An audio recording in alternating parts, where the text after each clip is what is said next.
What's going on, homies? We have another walk and talk today.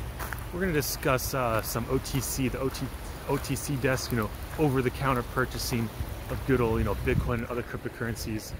What's going on with that right now? Like the big boys, as we say, like institutional players. You got MicroStrategy Incorporated is one of those big guys right now. I mean, anybody, Fortune 500 companies, Tesla. I mean, Tesla, a company like that, they're not just opening up a pro Coinbase account and be like, hey, I want to buy $1.5 billion worth of Bitcoin. That's not what's happening. They're going to buy over the counter. So over the counter, also known as OTC, that's when you're not going to move the price of Bitcoin. So yeah, guys, we still have some snow here. So basically, if they buy $1.5 billion worth, that right there would put the price of Bitcoin up a little bit. That would affect the price a little bit to where, say they put a limit order in at $46,000 even, they're not going to be able to buy, $1.5 billion worth of Bitcoin at $46,000 even. It's going to end up, as soon as they start buying, it's going to push the price up. They'll buy some at $46,000. They'll buy some at, might push up a couple $100 just depending on how many sell orders are there. I mean, you saw that trading issue on Kraken. Something happened there. To where, I mean, I'm just speculating here that there wasn't many buy orders in for like Cardano and Bitcoin. That's why things went down so low. So buying over the counter definitely keeps the price stable. It's not going to affect it.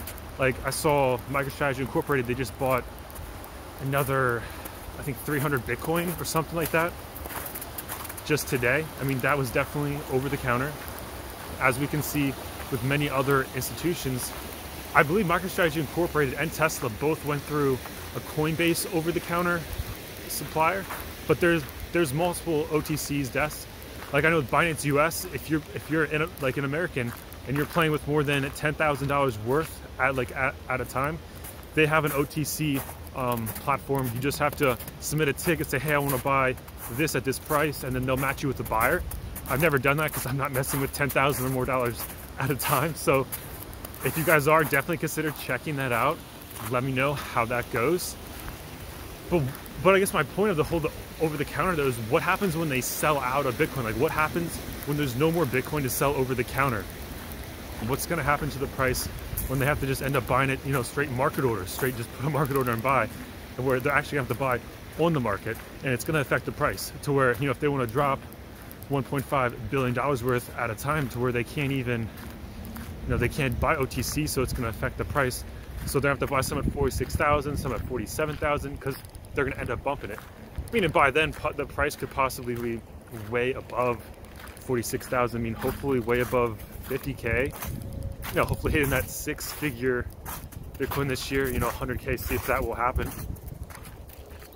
But what happens when there's not enough supply, but there's increasing demand? We've never seen something like this that has such a limited supply and small demand. So what happens when somebody wants to buy, but there's none to sell OTC? Now they have to market buy. What happens if there's a supply crunch there as well? I guess I'm pretty excited to find out though. Pretty excited to see what's going to happen, because there's nothing else like that. Gold has a limited supply as well, but with gold, well, there's actually a lot more snow here than I thought. But with gold, they're still mining some every single year. The supply does increase a little bit, so just keep that in mind. The supply does increase a little bit with gold. It's not a fixed amount like Bitcoin. 21 million Bitcoin will ever be created, and not just that. There's about estimated 3 to 4 million of Bitcoin that are lost.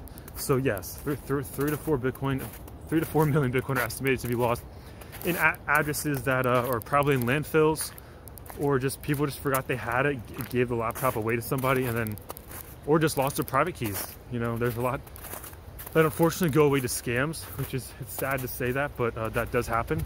So just be careful with the scams out there. But I guess just what's your thought on what happens when these institutions can't buy OTC? They run out of Bitcoin on the OTC. They have to market buy. What happens then? I expect the price to go up. The price will probably shoot through the roof. Who knows exactly when this will happen? It'd be cool to see it happen sooner rather than later, but only time will tell for sure. I know you hear about governments buying Bitcoin, banks buying Bitcoin, so we shall see. And just mentioning banks real quick, it'd be cool to see them adapt so then they can onboard the average Joe to buy some Bitcoin or some Ethereum like stuff like that. You know, say you go to your bank account and you go to a bank or just an online bank in the next, you know, 2 or 3 years, all of a sudden they're like, you want a checking account, you want a savings account, and you want a crypto wallet? Okay, we'll set you up there. We'll be all good, homie.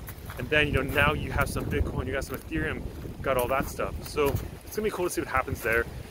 OTC, I mean, do you guys buy OTC? If you guys are messing with like some big bucks, you definitely should be doing that to save yourself.